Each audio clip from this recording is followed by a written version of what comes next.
é importante a presença de vocês. A gente tomou muito cuidado na organização do curso, escolhendo muito bem as pessoas no qual a gente ia poder dialogar, ia poder conversar, né? Enfim, e a gente propôs uma pauta para a nossa conversa de hoje, é, que é particular, né? Enfim, do mundo no qual a gente está hoje, que é uma reflexão sobre o lugar de fala da mulher guarani, né? Tentar pensar ela dentro das comunidades, para fora das comunidades, né? Para a gente poder dialogar e entender um pouco desse seu papel, né? Enfim, é isso. Eu vou me silenciar e já vou deixar já que a Jéssica conversar, e não sei como que elas vão se organizar, eu acho que a Jéssica vai iniciar, né? Vai começar a fala. Daí vocês veem, vocês decidem como que vocês quiserem, tá bom? Muito obrigado. Imagina, obrigada a você, Eric, pelo convite. Jéssica, você não quer falar primeiro? Porque o meu medo é que a sua conexão fique instável, né? E caia. Aqui está chovendo bastante, eu não sei como é que está aí, em Antonina. Então, talvez você se sentir confortável em começar a falar de você, falar, enfim, isso que o Eric pediu, né? Falar um pouquinho dessa presença das mulheres aí na sociedade guarani, como é que tá, como é que estão as pautas, né? É fazer aquilo que você fez em vários espaços aí que a gente já esteve juntas, e eu falei pro Eric que era incrível a sua fala, maravilhosa, sempre, a gente aprende muito com você.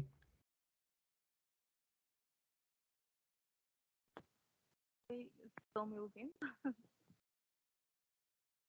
Então, meu nome é Jéssica Sirimeuá.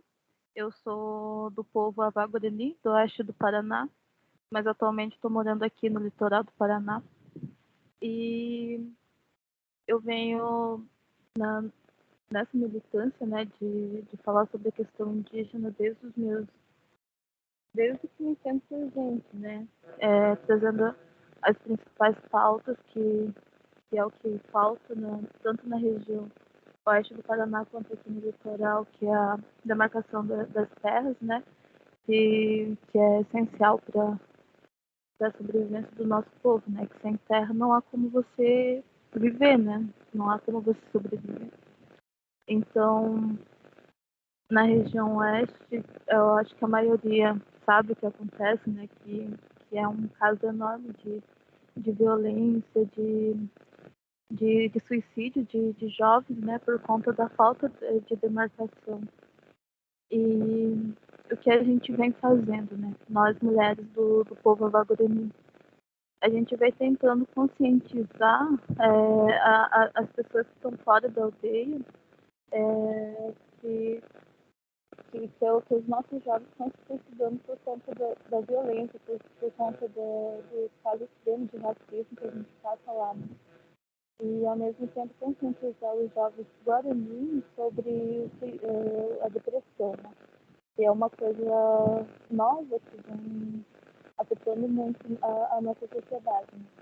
Então, a gente vem falando sobre a depressão, sobre a ansiedade, sobre tudo isso para tentar buscar ter menos jovens se suicidando e conscientizar sobre a importância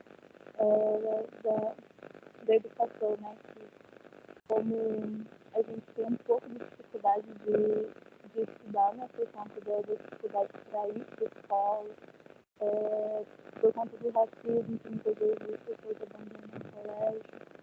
Então a gente vem fazendo esse papel da mulher agora no Oeste do Paraná, né? Já falando em nível nacional, assim, do povo guarani, a gente vem falando sobre a questão do machismo, que a gente fala que não é do nosso povo, né? Que a gente vem tentando descolonizar essas partes nas comunidades, né? De mostrar o papel da mulher que sempre foi do povo feminino, que é aquela que sempre é a conselheira, que sempre dá a última fala, que é a voz da comunidade, né? Então, acho que por enquanto é isso.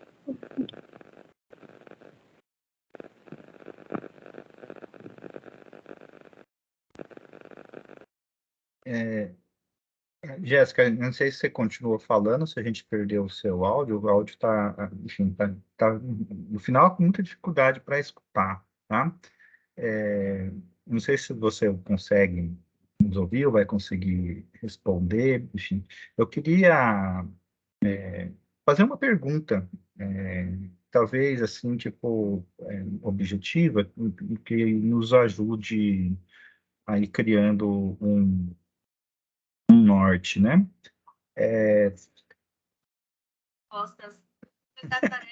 O Google quer responder. O Google do meu telefone começou a conversar comigo.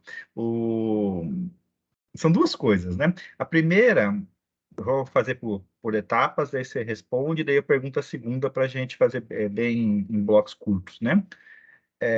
Na sua fala, eu consegui entender a respeito do problema que vocês estão tendo dentro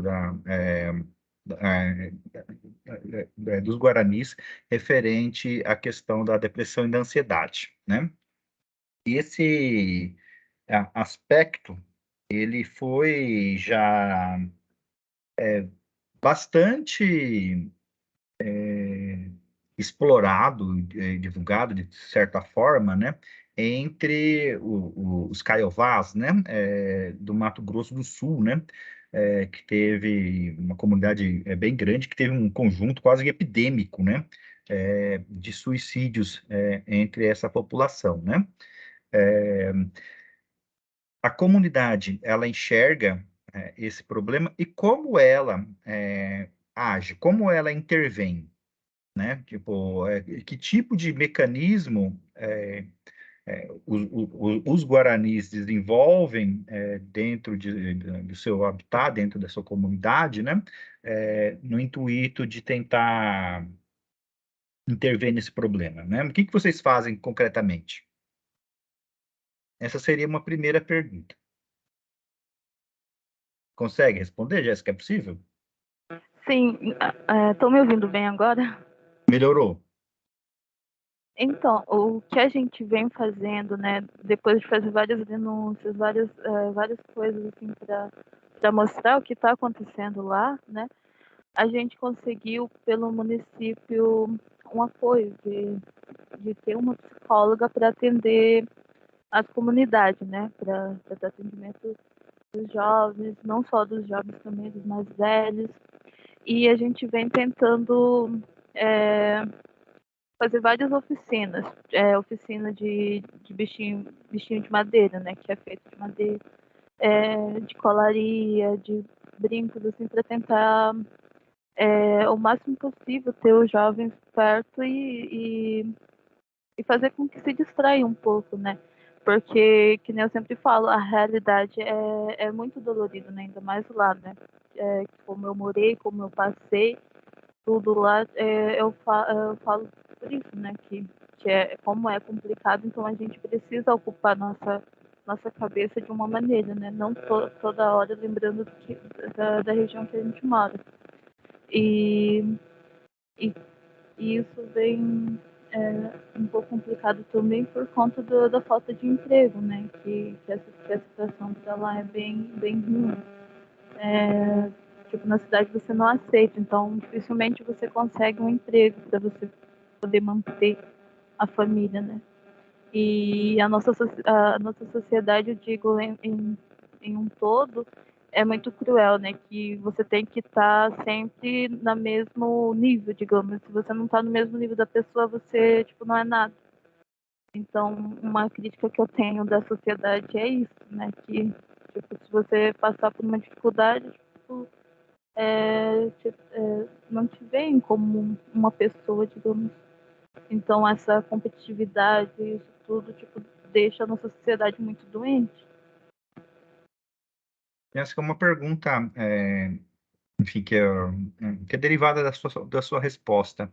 Essa psicóloga disponibilizada pela prefeitura, ela tem algum tipo de formação em saúde indígena?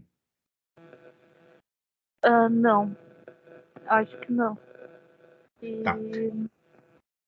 pode falar. E daí eu vou fazer a segunda pergunta que eu tinha programada. Eu queria que você falasse um pouquinho sobre a construção do seu nome para candidatura. Você foi candidata no ano passado, na última eleição, né? A gente queria saber como que foi esse processo, como que foi isso dentro e entre os guaranis, né? Principalmente. Então, que nem eu falei para a Jaqueline, né? Eu tive que conversar com as lideranças do meu povo, né?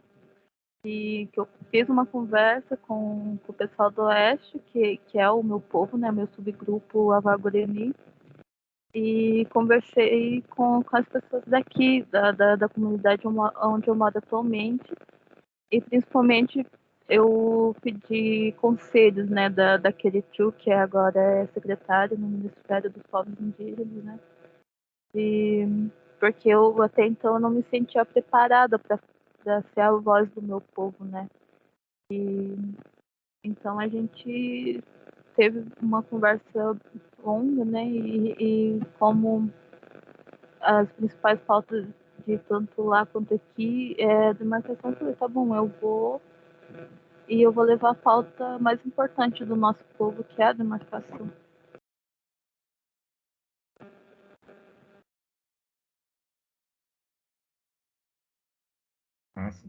Se for deixar, eu gostaria de saber de todas as fofocas dessa conversa longa que você teve. Mas, enfim, fala, Foi Jaque. incrível, não, foi incrível, né, a articulação, toda a articulação que a Jéssica construiu em torno, né, desses diálogos que ela fez, eu não sei, mas assim, a gente teve, a candidatura teve uma votação incrível entre a comunidade guarani, né, eles votaram massivamente nela e foi muito bonito ver, né, assistir isso. Ela pegou mais a candidatura, como candidatura coletiva, e acho que isso também é um elemento super legal, porque o povo guarani entendeu, né? Graças a Jéssica, esse trabalho de diálogo que ela fez, né? E de ser participante de uma sociedade que a comunidade importa, né? Essa discussão coletiva, ela existe de fato.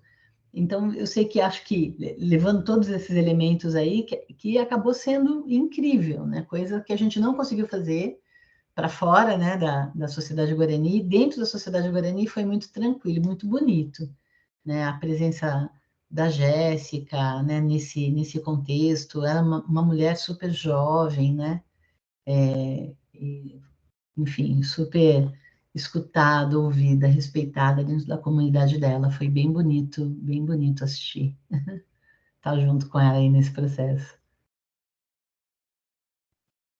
Muito bom. Alguém gostaria de aproveitar e direcionar a pergunta para a Jéssica, aproveitar o momento? Pode falar, Gladys. Oi, Jéssica, tudo bem? Parabéns aí pela tua explanação, é uma satisfação ter você aqui com nós, a professora Jaqueline? Jaque. Jéssica, você falou da questão da depressão dos jovens, só deixar claro que eu não sou da área de ciências sociais, a minha área é exatas, então talvez eu não tenha a mesma delicadeza que o pessoal de ciências sociais tem, às vezes, na hora de falar, né? Então, me desculpem se às vezes eu falar alguma coisa errada. Você falou que os jovens é muito difícil a comunidade ali, e às vezes eles não conseguem emprego para sustentar as famílias, né? Não só os jovens, mas os mais velhos. A comunidade ela recebe algum tipo de subsídio ou orientação para plantio e exploração das terras onde a comunidade vive?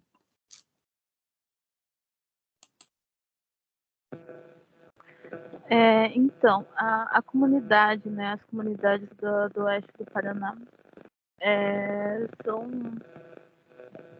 como que eu posso dizer, tem bastante família em um território muito pequeno. Então, para a plantação já não tem como, né? Então, como tem muitas casas, muitas famílias, o espaço fica muito pequeno. Então, é um pouco difícil trabalhar com a terra, né? E o apoio que tem é da FUNAI, né? A FUNAI, nesse último governo, as cestas básicas que vêm para ajudar as famílias, né? Vinham a cada 3 meses, a cada 6 meses, então são longas datas assim para vir. Mas agora, assim, nesse ano a gente tá vendo como que vai ser, se vai ter que ser todo mês ou não. Então, e a alternativa que as pessoas têm na comunidade é ir nas colheitas de maçã que tem no Rio Grande do Sul, né? As colheitas de uvas, mas cada ano tá mais perigoso, né? Que nem a gente teve situação recente agora na colheita de uva lá no Rio Grande do Sul, que um rapaz do povo Cangangue foi lá trabalhar e ele morreu carbonizado. Tipo, ele foi assassinado. E tá tendo vários casos assim de assassinatos lá referente à política ainda, né? Por questão política. Não sei se consegui responder a sua pergunta. Respondeu sim, Jéssica. Obrigada. Posso fazer mais uma? Como que fica em relação ao acesso à escola dos povos indígenas? Eles frequentam as escolas na cidade ou é uma escola dentro da comunidade mesmo? E mais tarde, para adentrar o curso de graduação. Me chamou a atenção ali que você falou da FUNAI. Há muitos anos atrás, acho 2009, por aí, aqui onde eu estou morando, tem os caigangues aqui próximo, próximo à Mangueirinha aqui.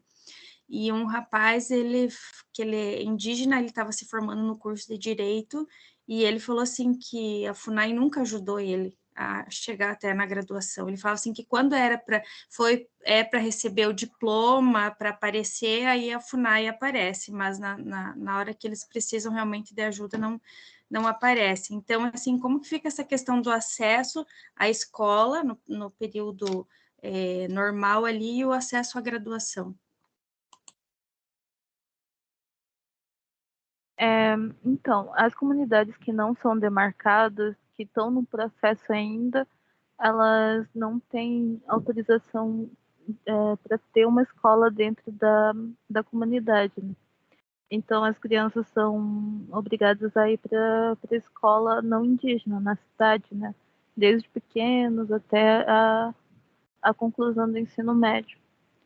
E quando é para ir para a faculdade, para fazer algum curso, a gente tem um processo seletivo aqui no Paraná, que é o vestibular dos povos indígenas do Paraná, que tem um vestibular próprio para conseguir acessar, né, as universidades. Tipo, são reunidas várias universidades do Paraná e é feito um vestibular, como se fosse o Enem, o nosso aqui no Paraná.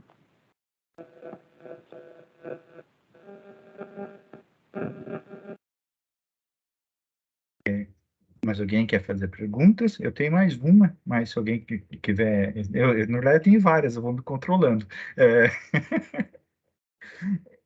Jéssica, eu queria saber uma questão, enfim, indo diretamente, de maneira mais objetiva, para o tema, né, da conversa. Dentro de uma, diríamos assim, de uma bibliografia mais tradicional, né, sobre as populações indígenas, né, a, o lugar da mulher, muitas vezes, ele é escondido, né? Tipo, é difícil a gente visualizar a mulher dentro da bibliografia, por exemplo, da década de 50, da década de 60, sobre a população indígena brasileira, né? Especificamente a mulher, né? É, Você sendo mulher, sendo atuante dentro de sua comunidade, né?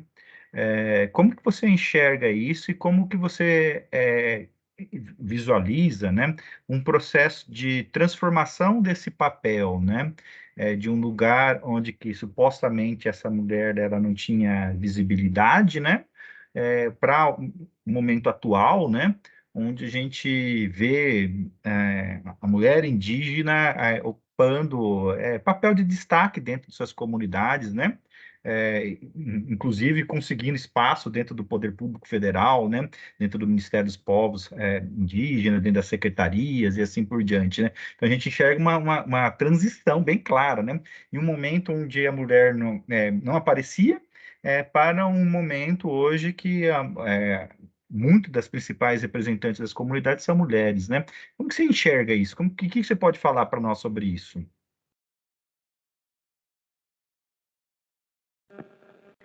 Então, que nem eu sempre venho dizendo, né, que o papel da mulher guarani sempre foi muito importante na nossa sociedade, né? Isso vem de muito tempo. Mas com o contato, principalmente das igrejas evangélicas nas comunidades, fez com que o nosso papel, o papel da mulher, fosse inferior ao dos homens, né?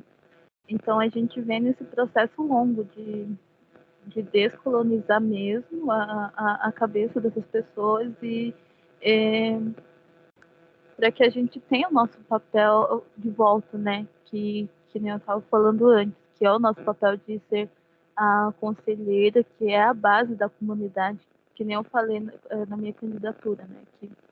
Que enquanto os homens saem para caçar, saem para na época, né? E quando sai para essa reunião, quando vai em busca dessas coisas, quem fica na comunidade é a mulher. A mulher que cuida da comunidade, a mulher que planta, a mulher que é conselheira. Então, o nosso papel da mulher guarani sempre foi de destaque, podemos dizer, né? Mas com a colonização, a gente foi perdendo o nosso papel, né? Mas agora sim está sendo bem lindo, né? De descolonizar mesmo.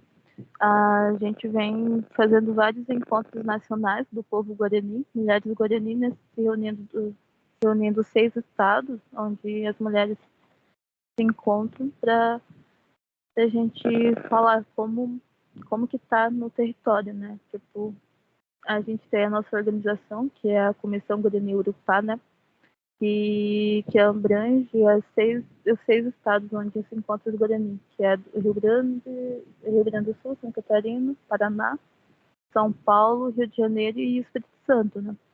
Aí nesse a gente conseguiu um projeto para que a gente fizesse esses encontros nacionais e regionais e até um fórum, né, das mulheres Guarani, para fazer essa descolonização mesmo, né?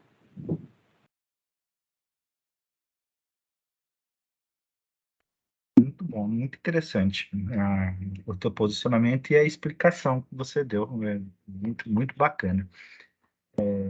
Alguém mais gostaria de perguntar algo? Jaque, por favor. Você quer que eu já aproveite esse gancho aí, comece, ou vamos esperar se alguém ainda tem alguma... E aproveitar que a Jéssica está aqui também, para ela me ajudar aí nessa construção. Então, como a gente combinou do papel, né, do lugar de fala, né, da Jéssica contar um pouco como é que é, eu já conheço, né, essa importância da mulher na sociedade guarani. É muito engraçado, Eric, porque ela é muito forte quando você está no campo, né? E aí eu estou falando como antropóloga, né? Não como aquela pessoa que está indo lá e que pesquisa e que estuda, né? Há mais de 20 anos aí, etnologia indígena guarani, né? Mas como antropóloga, né? Alguém de fora que observa e que estuda, né? E era uma contradição, você colocou super bem, era uma contradição muito grande entre aquilo que a gente via no campo e a bibliografia, né? Especialmente eu, que sou uma mulher feminista, né? E que eu acho que o Eric vai lembrar quando teve aquele processo de retomada dos Guarani ali no Parque Nacional do Iguaçu. Foi lá, né? Muitos dos processos, tanto meus, né, começaram, né, principalmente a minha relação mais forte com os Guarani começou ali. Naquele processo, a gente acompanhou, lembra, de perto, levou as nossas... Eu não lembro se o Eric estava junto comigo ainda na Uniamérica, ou se você já estava na Unioeste.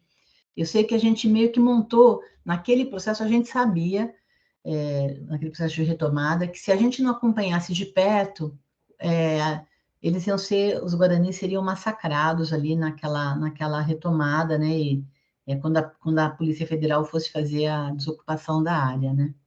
Então a gente ficou acompanhando de perto. Quando teve a desocupação ela foi violenta, não foi tão violenta porque tinha muito branco ali, né?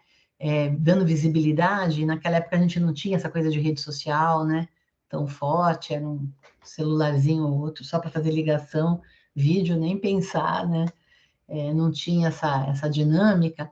Quando teve o processo de desocupação da área e com violência, a gente acompanhou, eu acompanhei de perto as reuniões que aconteceram na comunidade Guarani, né? Então, o povo Guarani que estava no processo de ocupação lá, de retomada do Parque Nacional, foi levado de volta da onde eles saíram, né? Que era ali de São Miguel do Iguaçu. E lá foram realizadas uma série de assembleias da comunidade, né? Para discutir o processo, né? Para discutir e conversar sobre o que aconteceu. E nós, né, brancos, fomos convidados para assistir, né? Principalmente para assistir. E aí era incrível a força das mulheres, né? Porque, assim, isso que a gente não vê na nossa sociedade, né? Da mulher no espaço público ter poder, né? Lá a gente assistia isso, naquela época, né? Estou falando isso há mais de 20 anos, né? A gente via, assistia, né, essas mulheres falando do que aconteceu nessas assembleias, dando dura nos caras que falavam alguma coisa, que elas, não foi isso que aconteceu, não, sabe? Foi assim, assim, assado, né? E na bibliografia das ciências sociais, quando você vai estudar, né, o povo guarani, você não vê isso. E aí eu tenho uma reflexão para fazer, queria ver o que vocês acham dela, né? A gente não vê essa presença das mulheres. E é incrível, porque no cotidiano das comunidades, essa presença ela é muito marcante, ela é muito forte. Como a Jéssica falou, são as mulheres que ficam na linha de frente, lá em Guaíra, no povo, né, onde vive o povo da Jéssica. Eu não sei, o Eric lembra, não sei se todo mundo que está assistindo participou daquele processo. Poxa, teve momentos de muita violência, que os homens saíam para fazer as negociações, as conversas com a FUNAI, iam para Brasília, e quem ficava na linha de frente mesmo, enfrentando a violência, eram as mulheres, né? Nessa comunidade da Jéssica, a mãe da Jéssica é uma liderança extraordinária, a própria Jéssica, muito novinha, ela veio para a Unioeste fazer uma fala sobre a situação né, das violências, do que estava acontecendo lá, no momento crítico lá, sempre né, mas tem uns momentos que dão uma piorada. E a Paulina, que é uma rezadora importante também da comunidade da Jéssica. E em São Miguel do Iguaçu, as mulheres, as várias famílias né, que vivem lá, as mulheres têm um papel muito importante, tem rezadoras, né, tem mulheres poderosas do ponto de vista espiritual, né, da própria religiosidade guarani. Enfim, elas são muito fortes e muito poderosas, né? Mas na bibliografia elas não aparecem, né? A gente tem essa invisibilidade. E elas começaram a aparecer há muito pouco tempo. Você sugeriu aí anos 70, né? 50, 60, né? Eu tenho um levantamento aqui que elas começaram a aparecer muito devagarinho agora, a partir dos anos 2000 agora, né? Já tem 23 anos aí dos anos 2000, mas nos anos... essa bibliografia que orienta muitas das pesquisas, ela é mais antiga, né? E não aparece. Eu lembro de um primeiro estudo muito importante sobre gênero nas sociedades indígenas, que é um livro, até trouxe ele aqui para mostrar para vocês, eu vou dar o nome da referência. O nome dela é Cristiane Lasmar, e o livro é De Volta ao Lago do Leite, é um livro de 2005, a tese de doutorado ela defendeu em 2004, 2003, chama Gênero e Transformação no Alto Rio Negro. É muito recente. E a Cristiane escreve muitas coisas. Uma das coisas que ela escreveu num artigo pequenininho, super gostosinho de ler, depois eu coloco a referência aí para vocês, ela fala isso, né, que é um pouco ela vai um pouco nessa direção que eu já tinha percebido, né, ela fala, bom, elas são lá, são poderosas, são importantes, não explica, né, essa invisibilidade não explica o surgimento delas agora, ocupando esses espaços públicos tão importantes. Poxa, é a Sônia Guajajara que está ocupando um espaço, né, é a ministra dos povos, é uma mulher, não é um homem, né, indígena, né, não é o Ailton, não é aqueles homens tradicionais que a gente está acostumado, homens indígenas super importantes, maravilhosos, não estou questionando, mas que seria, né, na nossa cabeça, né, a Sônia estava na frente, há muitos anos, na frente da APIB, né, na coordenação geral da APIB no Brasil, né, da Associação dos Povos Indígenas. A Joêmia assumiu a FUNAI, a presidência da FUNAI agora também, né? Não foi um homem indígena, né? Então, assim, essa ausência na bibliografia não explica essa presença delas, né? Essa força delas dentro das aldeias e no espaço público. As deputadas, a maior parte da bancada indígena, né, do Brasil, ela é composta por mulheres, né? A maioria são mulheres, não é assim, diferente da bancada dos não indígenas, né, que a maioria é composta por homens. Então, elas têm, sim, né, um protagonismo grande, um protagonismo ativo e que não é percebido pelas ciências sociais, começou a ser percebido muito recentemente. E a gente até tenta explicar, né? Acho que a Cristiane fala isso, eu ando batendo nessa tecla também. Isso porque, né, existe uma perspectiva masculina nas ciências sociais, né, que não percebe, não enxerga, simplesmente não enxerga essa presença e essa força, né? É uma perspectiva masculina que não vê o papel das mulheres, porque quando vai buscar os seus informantes, vai buscar o diálogo, né, o contato com as comunidades indígenas que pesquisa, vai buscar esses contatos com os homens, né? Até muito pouco tempo também, esse é um outro elemento importante para o diálogo, né? Até muito pouco tempo, eram os homens, na comunidade ali que eu participei e vivi a maior parte da minha história, né, como antropóloga, as mulheres da minha idade, agora as mais jovens, nós, da minha idade, eu tenho a idade de ser avó da Jéssica, né? Até mais do que a avó, né? Assim, as mulheres da minha idade, elas não falavam português, né? Elas falavam guarani. Então, tinha esse limitador, né? Então, quando os antropólogos vão buscar os informantes, vão buscar os informantes que falam a língua ou falam português, né, para facilitar o trânsito, né? Não é mais aquela antropologia antiga, né, que o pessoal que aprender a língua era um elemento muito importante, né? Eu sou meio radical, acho que ainda continua sendo, né? Mas a gente sabe de todas as dificuldades do tempo de pesquisa, né, que a gente não tem mais, né? Aquela ideia de fazer uma tese demorar 20 anos, né? 10 anos para um mestrado, né? Isso já não existe mais, a gente entende, né? Que os pesquisadores não consigam mais. E, ao mesmo tempo, simultaneamente, as mulheres do Guarani começaram a falar português também, estão indo para as escolas, enfim, né? E elas acabam aparecendo mais. Mas, mesmo assim, a perspectiva masculina, ela ocultou muito e ela deu essa invisibilidade para a presença das mulheres, para a força das mulheres nas comunidades guarani, né? Nas comunidades indígenas de um modo geral, né? E ela dava invisibilidade até porque mesmo as tarefas que são muito importantes que são valorizadas no interior das comunidades, elas não são percebidas como tarefas importantes pelo olhar masculino do antropólogo, né, da antropologia, que não valoriza, por exemplo, na nossa sociedade, o trabalho doméstico, o trabalho do cuidado, né? O trabalho não percebe como trabalho, não percebe como importante. Então, quando vai para a sociedade indígena que vai estudar, né? Qualquer que seja o povo que ele vai estudar, ele e ela, né? Está falando de uma estrutura, uma perspectiva masculina que coloniza o nosso olhar dos antropólogos, das antropólogas, né? E colonizou por muito tempo, né? Isso que a Jéssica fala, a gente precisa descolonizar, né? Também esse nosso olhar, né?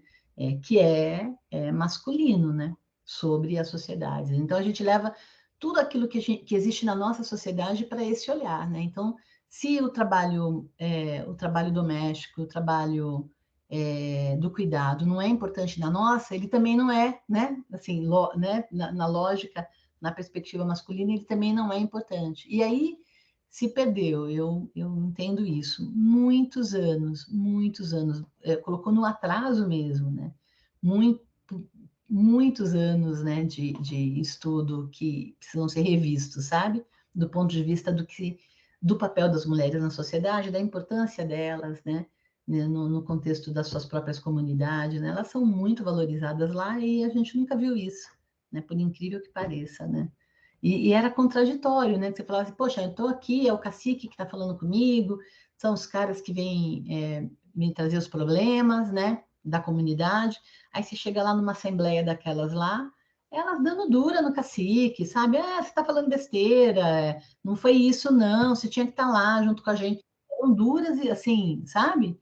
Que mostravam que elas não eram subservientes, aquela fala dos homens, daquilo que a gente estava considerando lideranças, né? Elas eram as lideranças, né? E os processos de retomada, elas são centrais, são muito importantes, né? Porque elas estão lá na linha de frente mesmo, né? Como a Jéssica colocou. Então, esse elemento, né? A perspectiva masculina orientando as pesquisas, o contato com o mundo do branco, né? Ser feito historicamente pelos homens, não pelas mulheres, né? Então, esse contato da sociedade também impedia, né? A ruptura dessa perspectiva masculina das ciências sociais, né? E a própria etnologia, aí é uma coisa bem nossa mesmo, a etnologia americanista, que ela não existia, né? Até muito recentemente, até os anos 90, vai, assim, né? A gente coloca isso, né? A gente tem aí toda essa discussão da etnologia americanista muito recente, figuras muito importantes como Eduardo Viveiro de Castro, que são novos, né? Entre aspas, aí, são coroas também, mas são, como é que chama? Referências teóricas muito mundiais importantes sobre etnologia americanista, muito recentes, muito atuais. Manuela Carneiro da Cunha, Eduardo Viveiros, enfim, essa geração que eles formaram, né? Ela é muito, muito atual, é muito da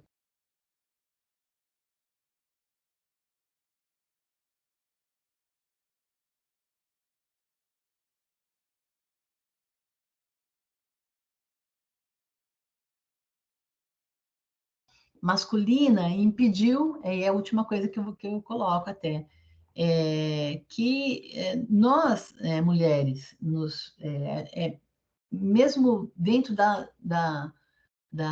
quando a gente está fazendo uma etnografia da nossa própria sociedade, né?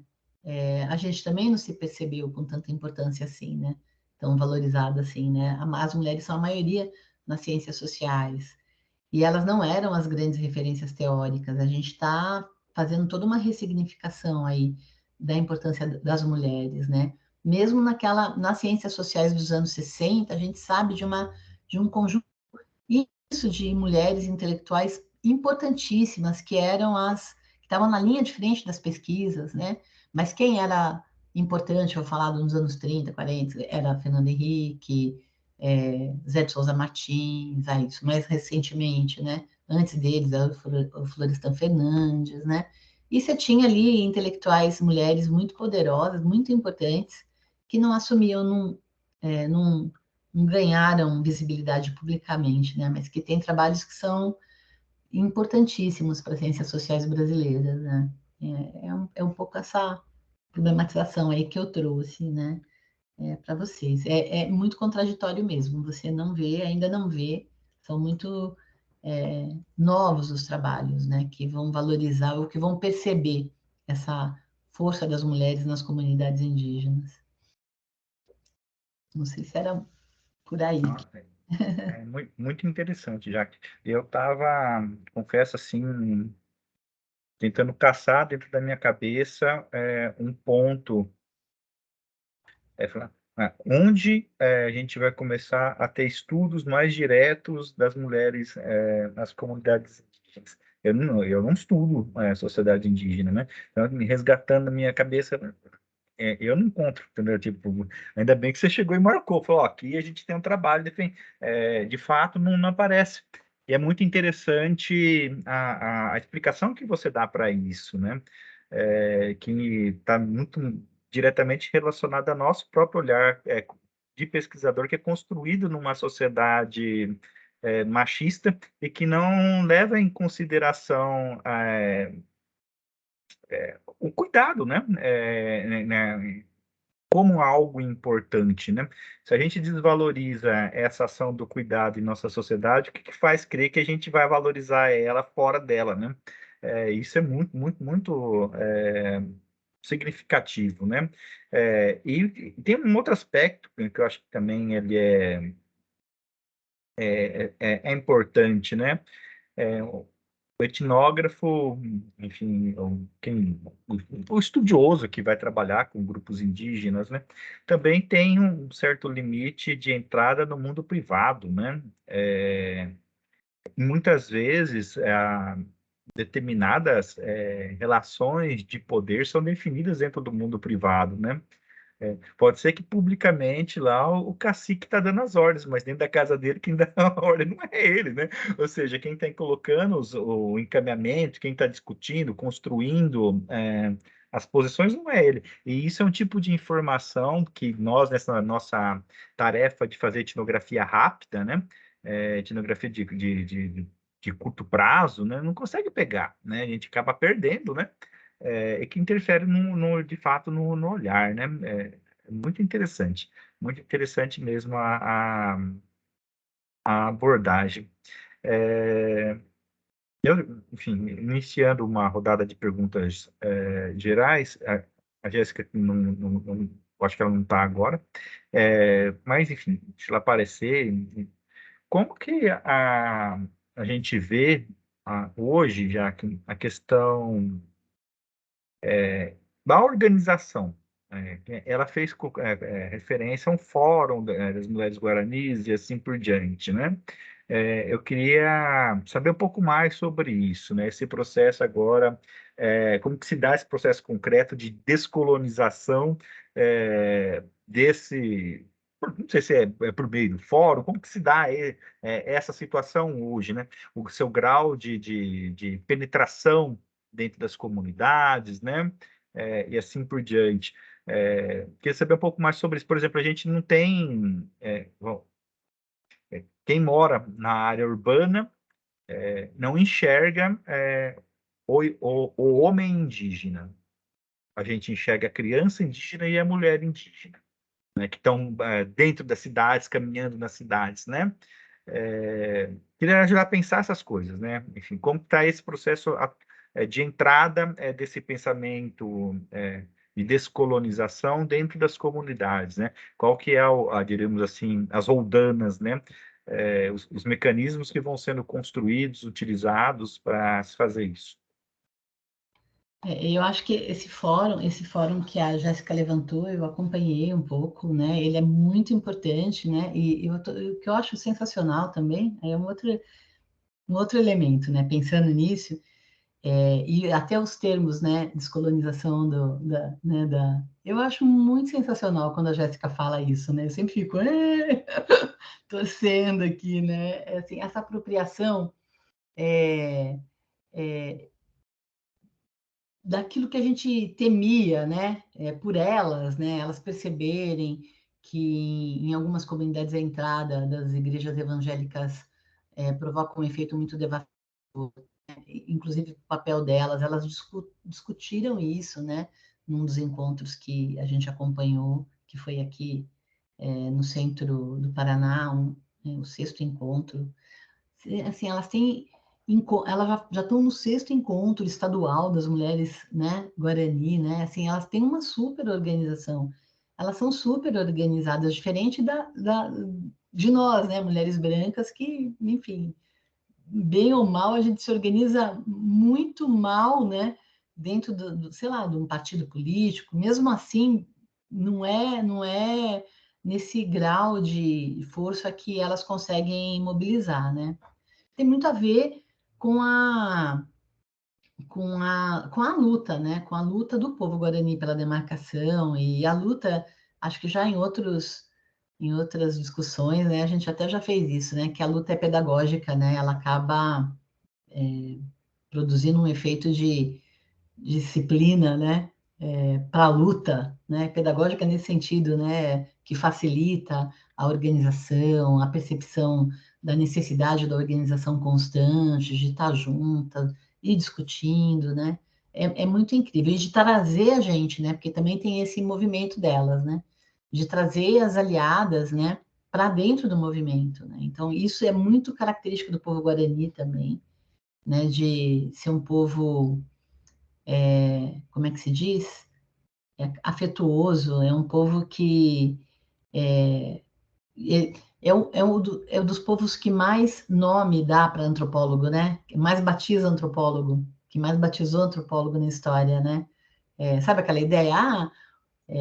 Nimue da Ju ganhou o nome, né? Foi batizado. Eu também fui, né? Assim, não são muitas pessoas hoje em dia que são batizadas, mas você ainda tem essa ideia de virar Guarani, né? Do ponto de vista Guarani, trazer pessoas que vão ser batizados, né? E vão se transformar em Guarani, porque é importante para a luta. É importante que esses aliados se convertam, vamos dizer, usar um termo ruim, mas nem que vem à cabeça, se convertam à cultura Guarani e que sejam aliados fortes e que fortaleçam a luta, né? Então, tem esse movimento também, diferente do movimento feminista que acaba sendo exclusivista, né? E tira, né, pessoas, e segmenta, né? O feminismo indígena, o feminismo é importante, né? Interseccionalidade, eu não estou questionando isso, não é isso de jeito nenhum, né?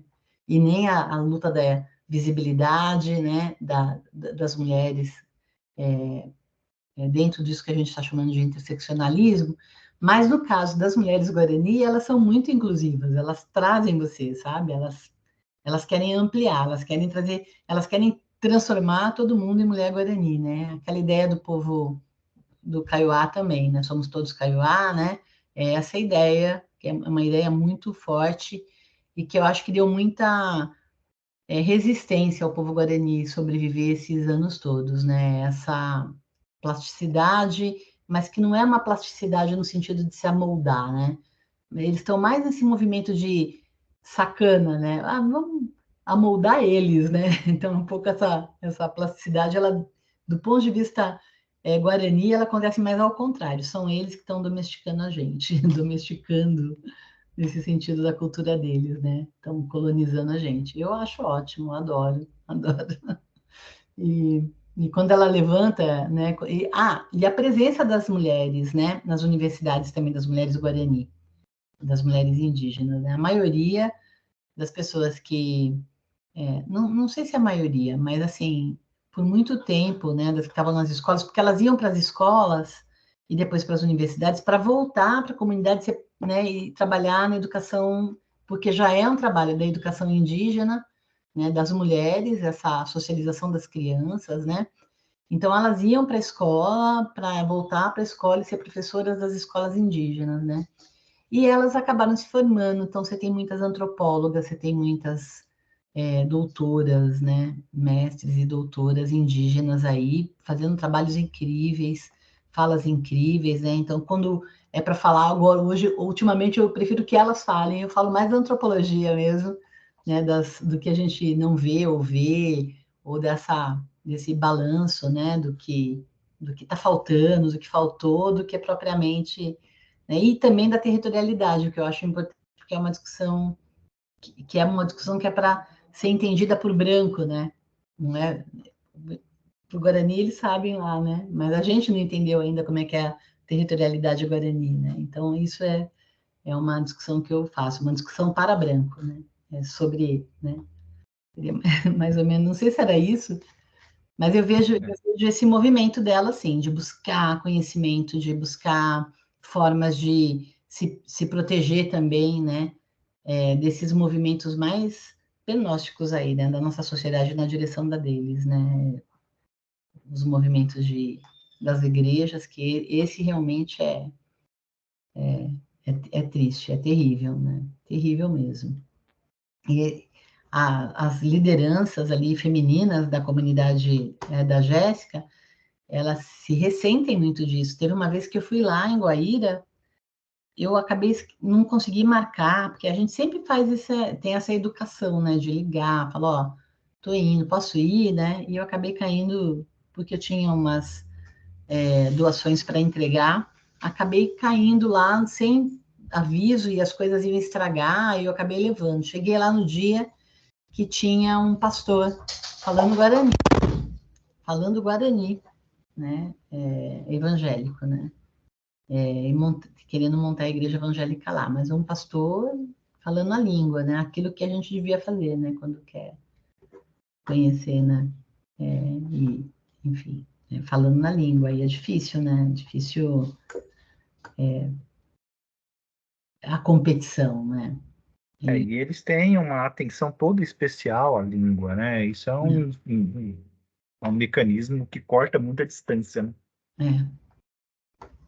Eu acho essa posição perfeita. Eu acho que a questão da fala para quem de fato tem a fala, né? Veja, hoje a gente tem muitos, né? Indígenas dentro da universidade, saindo da universidade, fazendo mestrado, fazendo doutorado, enfim. Quem tem rede social tem a oportunidade de acompanhar inúmeros deles hoje, que está produzindo literatura, produzindo artes plásticas, enfim, tem um monte de coisa. É muito bacana, né? Tem toda hoje uma estética indígena, produzida por indígena, né, no Brasil, que é nova, né, que a gente, é nova no sentido que a gente tem acesso recentemente, né, então é muito legal você pegar e conseguir hoje estabelecer isso. Eu não preciso mais falar por eles falam por eles, né? Eu falo para branco, o que o branco faz, deixou de fazer e assim por diante. É muito legal, eu acho que é isso mesmo, né? Quem dera todo mundo pudesse ter esse bom senso, né? Assim, eu não sou embaixador, né? Enfim, é eles que falam, deixa eles falarem. Muito legal, muito bonito mesmo. Alguém tem alguma pergunta? Todo mundo intimidado. Ai, gente, eu não sou brava, não, sou super legal. Super acostumada com pergunta também, pode fazer, porque sou professora. Jacqueline, deixa eu fazer uma pergunta em direção à pergunta que eu fiz para a Jéssica. Como que foi o processo de construção do nome dela no coletivo? Tá? Quando vocês montaram o coletivo, vocês pensaram, não, a gente precisa ter diversidade, vamos chamar uma indígena. Ou como que se deu esse processo de construção e de se chegar ao nome da Jéssica? Não, não, assim, eu tive muito, aí era uma coisa muito minha, né? Muito receio. Eu não gosto muito dessa coisa eu sou uma feminista interseccional, mas eu nunca gostei muito, e me incomoda demais, Eric, essa coisa que a mídia ninja faz, que eu acho legal, né? Assim, é uma mídia alternativa, mas que eles fazem, que é que é uma coisa que o Said falava lá no orientalismo, né? Vamos pegar ali porque é exótico, né? Então ficar. Eu participei, olha que interessante, eu vou dar uma viajada aqui, mas você me segura e se eu esquecer, você me lembra da pergunta. Mas eu vou viajar só para uma coisa que me é muito engraçado. Em 2018, eu participei também do processo eleitoral, mas eu participei sozinha, lembra? Candidata ao Senado e tal, né? E a campanha foi super bonita, legal, assim, do ponto de vista da onde eu estava saindo, né? Era uma campanha que, para né, sei lá, para o partido que eu estava me colocando, ela foi gigante, né? O resultado dela, apesar de ser mínimo, jamais me elegeria senadora, né? Aqueles 80 mil votos lá, né? Não dariam para isso. Mas ela foi gigante porque foi a primeira, a única candidatura a maior, a que teve mais votação, né? Nominal, enfim, na história do partido. Na época eu estava no PSOL, né? Aqui no estado. Mas essa visibilidade, né, acabou me fazendo ser convidada para participar de um evento do Planeta Ela. Eu não sei se vocês conhecem, que é uma mídia que é alternativa como o Mídia Ninja, e acho que ela é uma parte do Mídia Ninja, o Campanha de Mulher, o Planeta Ela, não sei se é Planeta, enfim, ela com dois L's até, né? Porque daí faz referência ao L das mulheres latino-americanas, enfim. Aí eu fui convidada para ir no evento que foi na Argentina, eu fui convidada porque eu fui candidata e, né, enfim, mulher, feminista, tal. Aí eu fui.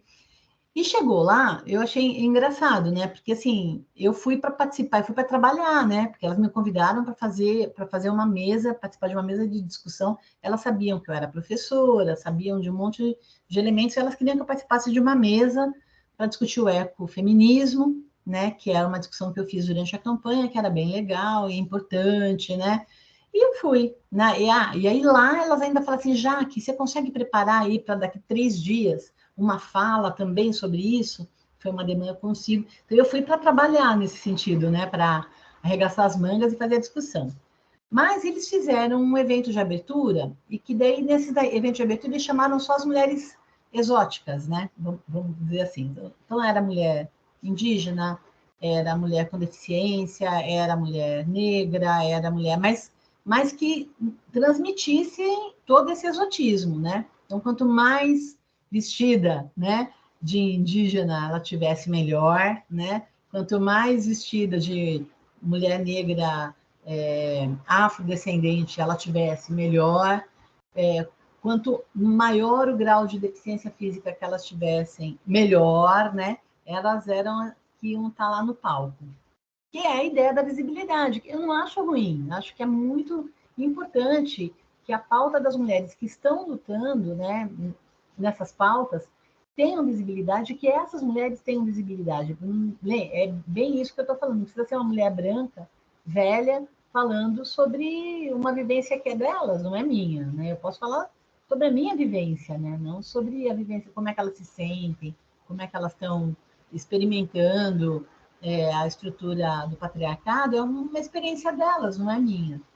Mas, olha só, toda aquela visibilidade exótica, todo esse exotismo produziu um efeito muito constrangedor no evento, porque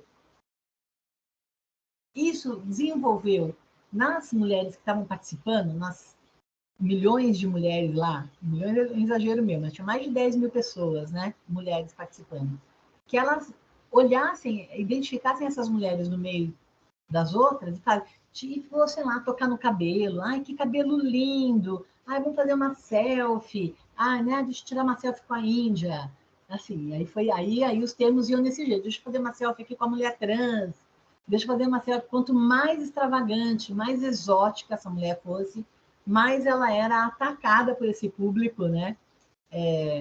E aí, no final do evento, elas provocaram essa reflexão. Elas fizeram uma intervenção cultural lá, onde elas saíram tirando uma da cara das mulheres, né?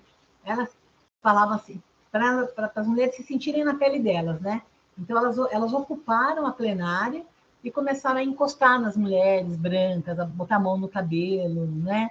A fazer, fingir que está tirando selfie, assim, do nada, agarrar alguém, né? Porque era isso que era acontecer. Agarrava alguém, assim, das mulheres da plenária e falava assim, não interessa se ela estava conversando com alguém, prestando atenção, agarrava e fazia selfie, que era a forma como elas estavam se sentindo violadas, né, nas suas identidades, né. E isso me provocou essa reflexão, sabe, que a gente tem que tomar muito cuidado para não usar isso para fortalecer o evento, né. Isso não pode ser, a visibilidade a elas não pode ser usada para fortalecer uma candidatura coletiva, por exemplo. Não é essa a intenção, né? E esse cuidado eu tive, né, quando a gente construiu com as mulheres, né, de sentar, né, com a Jéssica, mas primeiro eu sentei com a Paulina e com a mãe da Jéssica, para a gente conversar sobre, né? E, na verdade, seriam elas, era a Paulina e a... Ai, caramba, putz grila. Deixa eu ver aqui, me fugiu o nome da mãe da Jéssica, mas enfim, fugiu agora, assim mesmo. Isso tem a ver com a idade também, gente, assim, ou com uma sequela do Covid que eu tive aí, e dá um pouco desses apagões aí. Mas, enfim, como é que é o nome da mãe da Jéssica?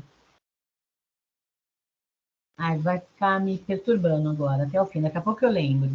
Mas eu sentei com ela, com a Paulina e com a mãe da Jéssica para a gente conversar, né? O que vocês acharam? O que elas achavam mesmo? Não pedi para elas, né? Eu falei, olha, o que vocês acham de uma candidatura coletiva, né? Que vai dar visibilidade, porque a ideia é essa, que a gente divide os recursos da campanha, que a gente possa falar da pauta, né?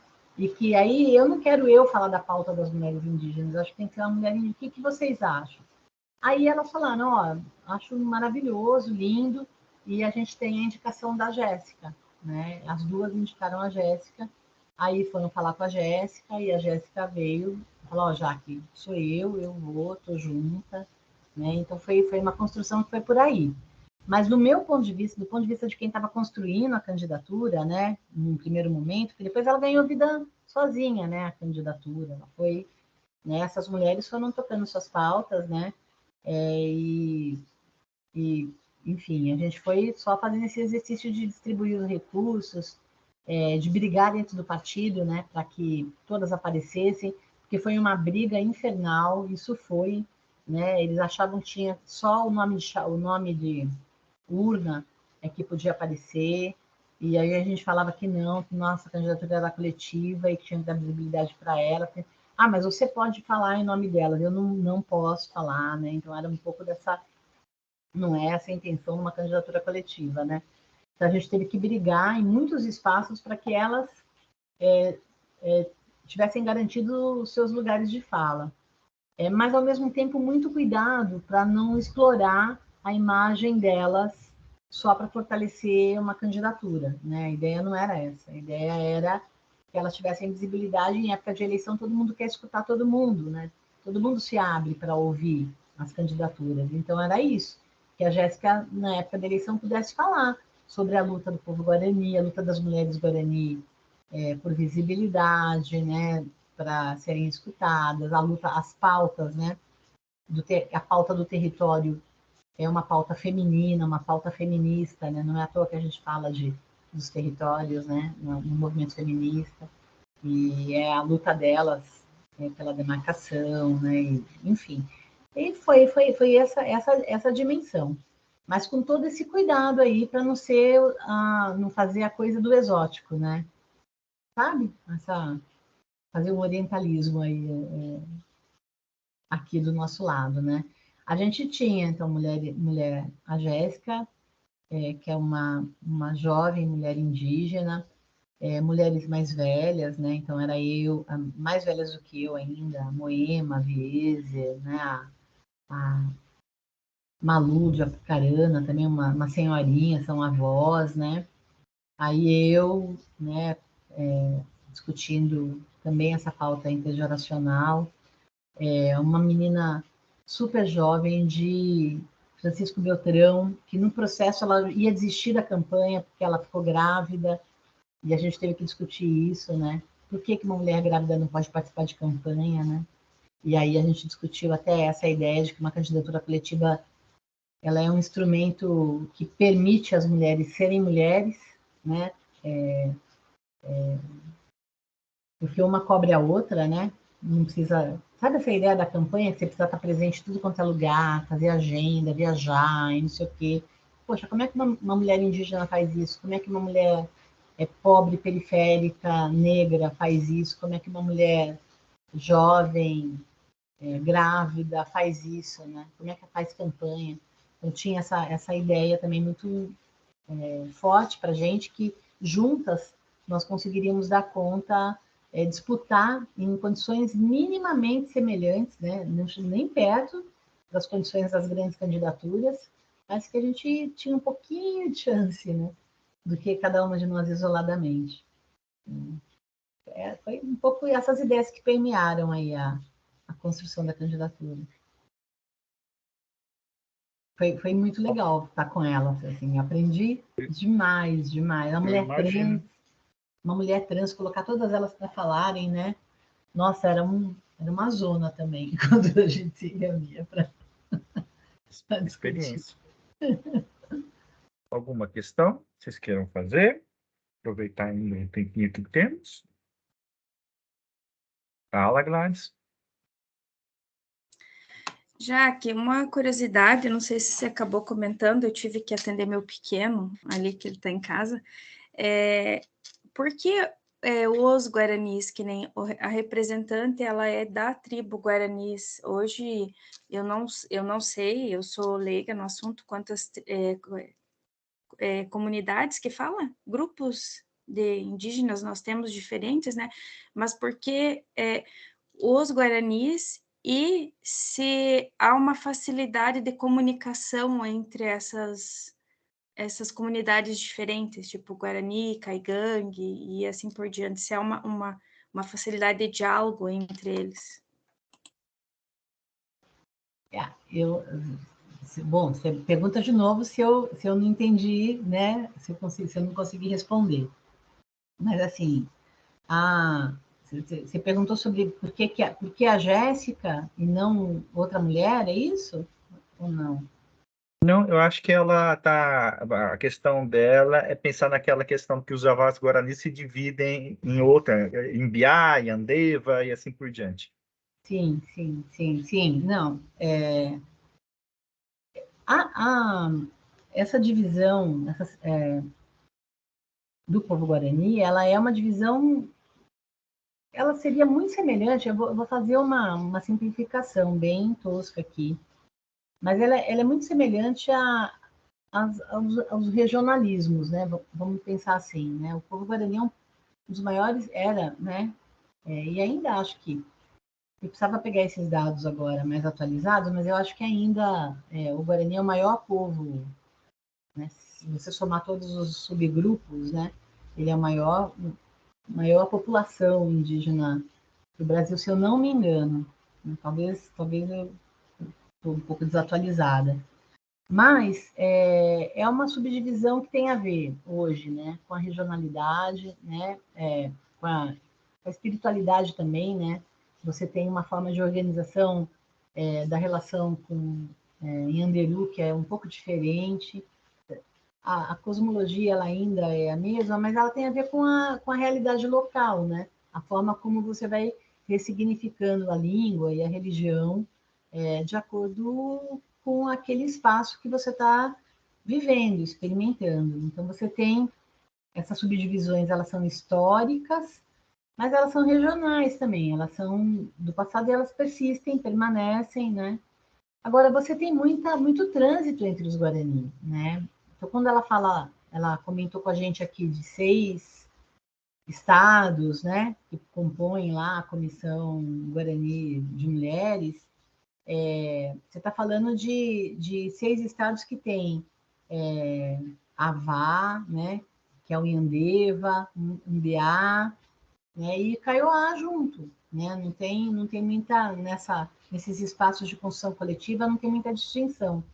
As próprias assembleias gerais, acho que tem um antropólogo que agora não está mais da UNILA, mas ele era da UNILA, o Spence Pimentel, lembra? Ele chegou aí na UniOeste também numa atividade que a gente organizou.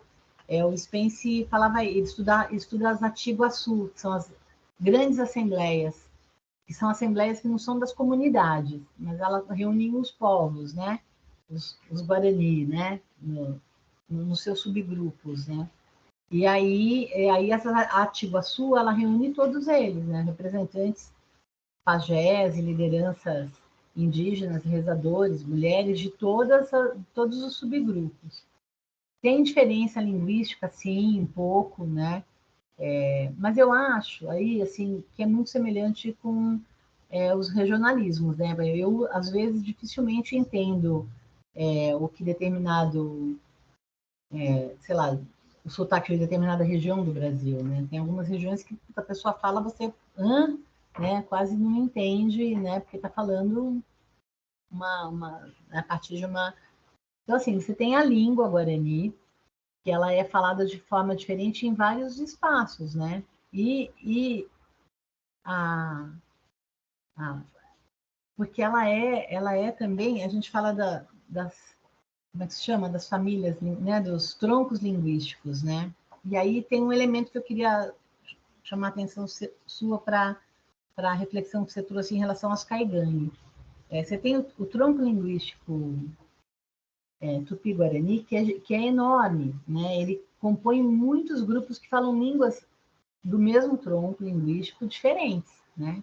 E aí, no caso dos Avá, Nhandeva, Mbiá e Kaiowá, as diferenças se contornam, tanto que você consegue, no Matiguaçu, se entender e conversar, mas, por exemplo, com relação aos Araueté, os Guarani daqui conseguem entender muito pouco, e também é do mesmo tronco linguístico, né, Tupi-Guarani. E aí, esse tronco, ele orienta a estrutura social dessas sociedades. Então, elas são parecidas na forma de ocupação do território, elas se assemelham, né, em uma série de características. E são muito diferentes dos caigangue, que são do tronco linguístico G, né, macro G, que a gente chama, que falam uma língua que, assim, é como, sei lá, o português e o japonês, né? Não tem identidade, né? E orienta também uma forma de organização das comunidades que compõem esse tronco linguístico muito diferente dos Guarani, né? Mas que também, assim, hoje eles convivem juntos, né? Aí na sua região, Lads, eu acho que você tem aldeias Guarani também dentro tem território Guarani vizinho, convivendo junto, ou no mesmo lado, né? No mesmo terreno aí, lote, não sei como é, na mesma área, né? Que os caigangue. Não sei se era essa a ideia, né? Da convivência, né? E eles, assim, a gente fala povos indígenas, né? Esse também é um outro elemento que eu quero te trazer. Quando você está pensando nesses troncos linguísticos, né? A gente tem, acho que uns quase 100, que tem línguas que são, ela sozinha é um tronco linguístico, né? Mas a gente tem mais de 270 línguas faladas no Brasil, indígenas diferentes. É uma diversidade impressionante. São mais de 300 povos diferentes, falantes, né? Alguns vão falar as mesmas línguas, né? De mais de 270 línguas. Fora que eu não estou contando não estou colocando nessa conta os 100 povos, pouco mais de 100, deve ter 101, 102 já registrados, povos isolados que ainda existem na Amazônia, que são esses povos de índios isolados que se recusam ao contato, e que a política dos últimos anos, né, pós-Constituição, não do governo Bolsonaro, excetuando o governo Bolsonaro, né, a política desses últimos anos pós-Constituição respeitou a vontade desses povos de não entrarem em contato, né? Então, a política, que era uma política de buscar o contato, né? A FUNAI, o Estado buscar o contato, foi alterada depois da Constituição de esperar que eles busquem o contato, se quiserem. Se não quiserem, eles ficam lá, né? São mais de 100 povos, né? Cadastrados, né? Pela FUNAI, né? Isolados, que a gente não sabe a língua, não sabe nada, né, da estrutura social, porque eles se recusam simplesmente a conversar com a gente, né? E eu acho maravilhoso, né? Eu acho que a gente fez muito mal para eles, né? E eles sabem disso. Eles não conversam nem com os indígenas. A Sônia Guajajara estava dando uma entrevista ontem ou anteontem. Eu fui escutar por causa de vocês, né? Eu falei, deixa eu escutar, né? Uma mulher maravilhosa aí. Eu lembro que eu que lancei a candidatura dela à presidência, né? Dentro do PSOL, ela foi candidata a presidente, na pré-convenção, pré-candidata.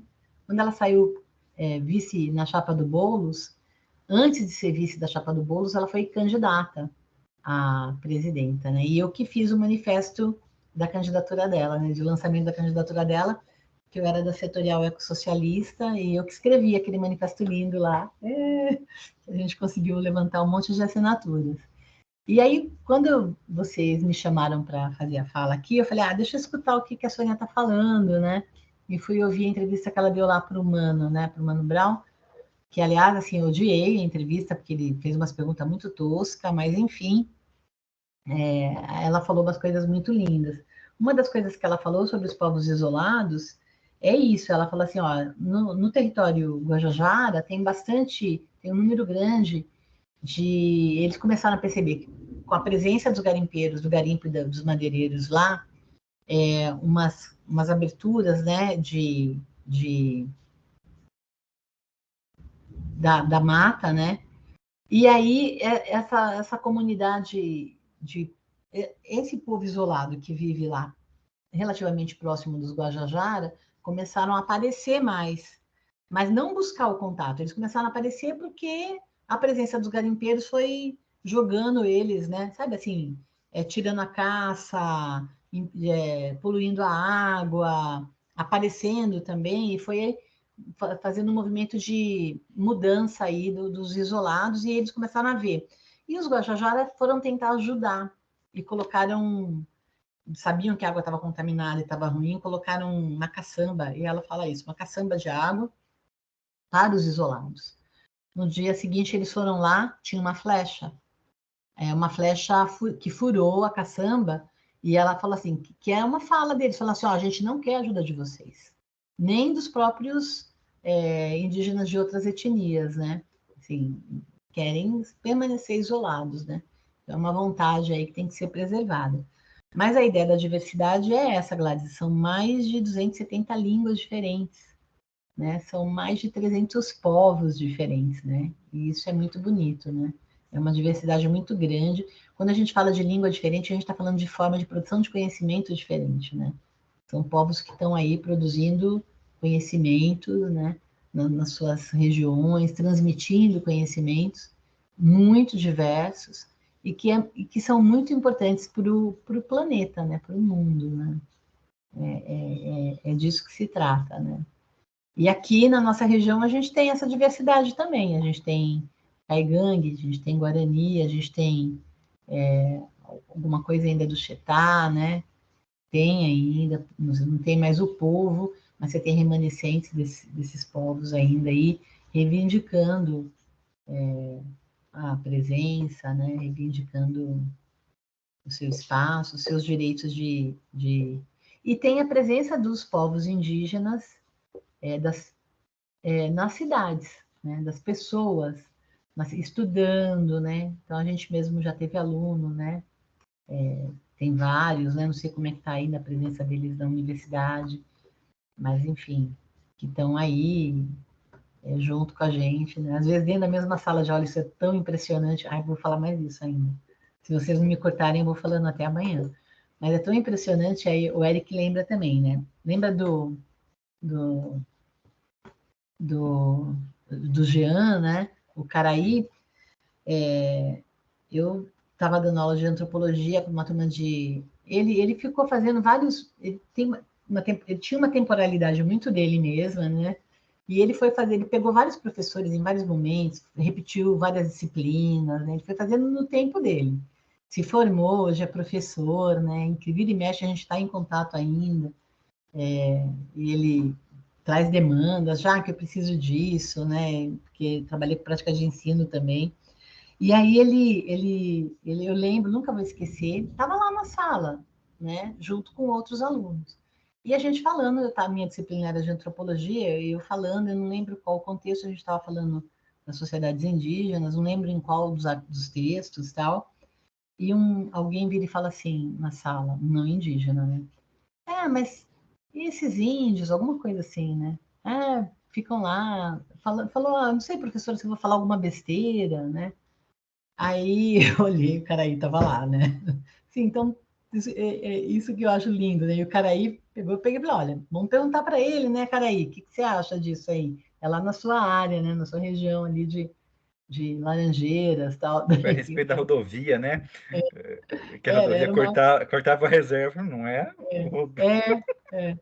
Aí o Caraí fez uma fala linda, sempre, né? Sempre fazia falas incríveis, né? Mas o que eu estou chamando a atenção, Gladys, é que as pessoas nem se ligavam que tinha um indígena dentro da sala, sabe? Tava ali, tão ali, tava junto, né? E isso é um elemento importante também, né? Que eles têm o direito de estar na cidade sendo indígenas, né? De ter essa presença viva na cidade. Tá? A gente discutiu isso aqui em Toledo, na Secretaria de Assistência. Elas me chamaram para fazer uma fala, né, sobre por que eles estavam aqui, vindo sempre, né? O que eles estavam precisando lá na aldeia para não vir mais. Né? Aí eu tive que falar, não, eles precisam de muita coisa nas aldeias, mas a presença deles aqui é um direito deles, né? De estar onde eles quiserem, né? Eles podem morar na cidade e ser guarani, né? Não tem nenhum problema. Nada que impeça isso, né? E não deveria existir, né, nenhuma barreira. E aí a gente iniciou com eles uma série de discussões, foi bem legal, Eric, muito legal, assim, que criou até uma política aí que foi aprovada aí no governo do Beto Luniti até, de pensar em como expor os artesanatos na cidade, né? Uma casa de passagem, né? Para que eles não precisem ficar ali sendo despejados da rodoviária, né? Enfim, gerou uma série de discussões ali bem importantes e foi bem legal. Né? Mas é um pouco isso que eu posso te falar sobre os povos, né? Quando você pergunta para a Jéssica, por exemplo, você fala assim, qual tribo que você é? Ela vai te dar uma dura. Ela fala assim, eu não sou de tribo, eu sou do povo, eu sou uma representante do povo Guarani. Né? E o povo Guarani é um dos povos indígenas, né? Então, essa ideia de índio genérico, né? A ideia da tribo, a ideia é uma ideia muito do branco, né? Muito estigmatizadora também e apagadora dessa diversidade aí, né? Que eu te falei, de mais de 305 povos. É mais de 305, eu não sei se é 307, 9 ou 5 mesmo, mas é daí, né? Mais de 300 povos, vai, vamos usar assim, que é mais seguro falantes de mais de 270 línguas, né? E são tronco linguístico, eu não separei aqui, mas eu falava isso direto. Agora eu preciso desse dado, mas são muitos também. Eu posso levantar aqui enquanto vocês pensem em mais alguma Foi, pergunta. foi, foi muito curiosa a resposta do Jean, né? O Foi. problema não é a reserva que está lá, o problema é a rodovia que corta a reserva. Como é que fica lá? É bem essas coisas. A nossa reserva Sempre. estava lá antes de qualquer coisa, sempre teve lá. O problema não é a reserva, o Era problema é a rodovia. sempre essa pergunta, né? Era assim, mas como é que fica a situação daqueles índios lá no meio da Aí foi, estrada, foi, né? foi o momento em que teve um atropelamento, né? Eu acho que foram 4 ou 5 Sempre. indígenas que foram atropelados, né? Daí questionaram, mas o que aqueles índios ficam fazendo lá? A gente mora lá, o problema não é. Enfim, E, foi muito curioso isso. E, Eu lembro é, muito era, bem. e era engraçado porque era constrangedor, né? E legal ao mesmo tempo, né? Porque, pô, ele tá lá, ele é colega, né? Então, assim, esse olhar estigmatizador não aparecia até ele virar e falar assim, eu sou caigã, eu sou Guarani, né? Ele é Guarani que vive ali. Ele tem é uma misturinha ali, a família dele. É Caigangue e Guarani. O pai dele parece que é Caigangue, mas a mãe é Guarani. Então tem uma misturinha ali também. Tem isso também. Tem essa. Gladys,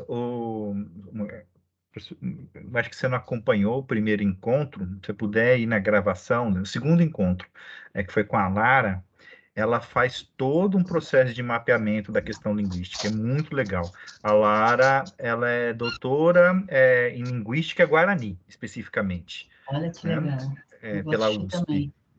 ela faz toda uma discussão sobre o tronco, sobre as diferenças de léxico e de pronúncia.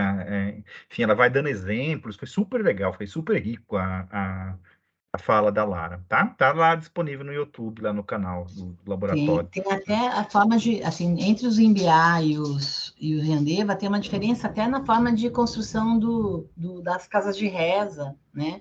Orienta, é que se você não tomar cuidado, você fala que é tudo igual, que não tem muita diferença, mas tem sim, tem.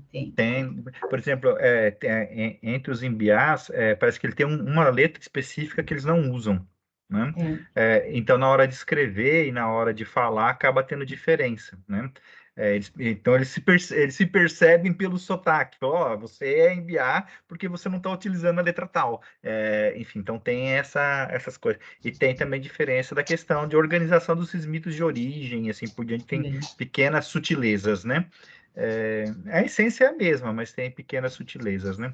Eu lembro desse período que a gente passou convivendo mais com São Miguel, lá com os indígenas do Cuí, né? Que eles falavam que só o Guarani deles era um Guarani de verdade, né?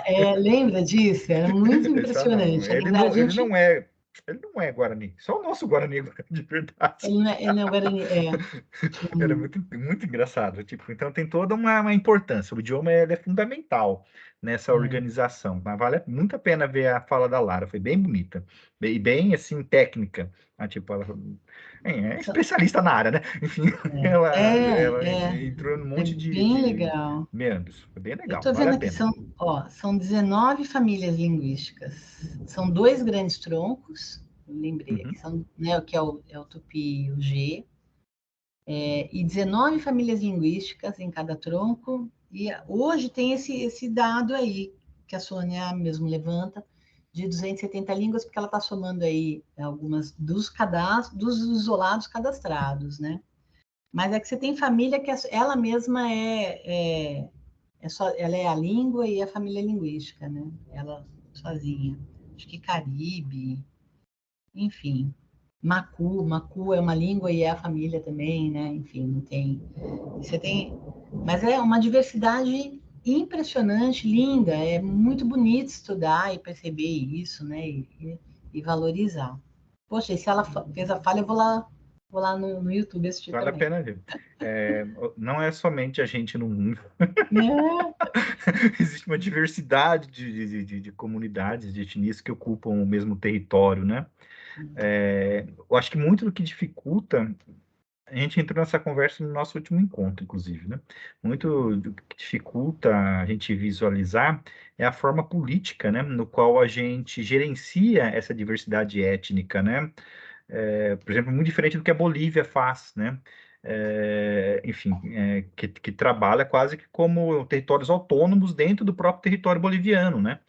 Então, lá eles enxergam com muito maior clareza a existência, não somente a existência, mas a permanência, a resistência dos diversos grupos étnicos. O México é a mesma coisa, o Peru é a mesma coisa, né? Equador.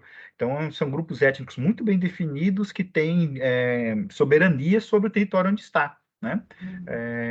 Isso faz com que a gente enxergue com muito maior clareza, não fica com esse regime tutelar, né? Tipo, que o Brasil tem sobre os indígenas. Ah, o Yanomami quer fazer alguma coisa. Ah, você precisa ver com o governo federal. Ah, não sei o que. Ah, precisa ver com o governo federal.